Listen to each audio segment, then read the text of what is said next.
When you totally stop doing things for others and the only person that matters is you, then you know you've become selfish. Now you've stopped caring about others and the only thing that matters to you is you yourself. That's when you know you've gone too selfish.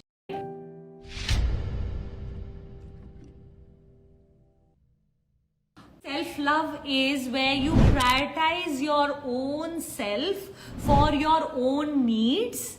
Selfishness is when you over-prioritize yourself. So there's a thin line between the two. And how would you know the difference? When you totally stop doing things for others and the only person that matters is you, then you know you've become selfish. So there's a win-win and there's a win-lose. So you want to be careful that everything that you do has a win-win or at least a win-neutral. That if I am going to do something for myself, it should not harm or hurt anybody. Now, win-win is the best option. Win-neutral works, but win-lose doesn't. Which means now you've stopped caring about others and the only thing that matters to you is you yourself. That's when you know you've gone too selfish. For me, self-love and selfish together are like breathing in and breathing out. What do I mean when I say this? So when I take in too much self-love, it's time to become selfless. And when I'm too selfless, it's time for me to look after myself and go into self-love. So they are like a loop. So any one thing overdone is wrong. If I give too much, I will become bitter and resentful. And that's the way I know that I'm giving too much. When I start to see I'm becoming bitter, resentful, angry, hurt, if these are my emotions, I'm complaining a lot, I'm blaming someone for my life, then I know I have overgiven.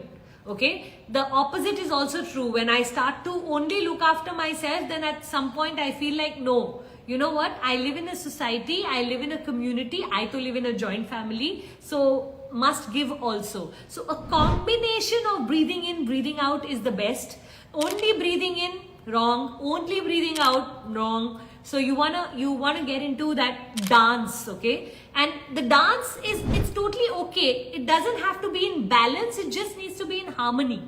Okay, so all the time you can't say, okay, now I did one thing for myself, I have to do one thing for someone else. No, you can do it in harmony. You can look back at your week and say, okay, this week, was it more puja specific or was it more people specific? Now, if both my sons are going to be here the next 1 week, what's going to happen? I'm going to make it a lot about them, right? So it's going to become family specific. So I'm going to give a lot more. Then the following week, once they leave, I will need to reimburse that energy of mine, correct? So then I will take a lot more. So like that, you keep on doing the dance and checking into your awareness.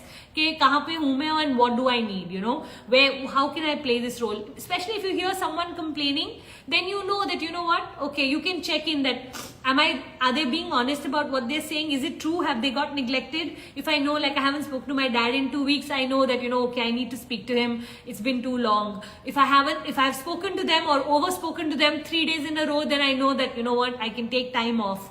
So like that, we always have that awareness once we tap into it.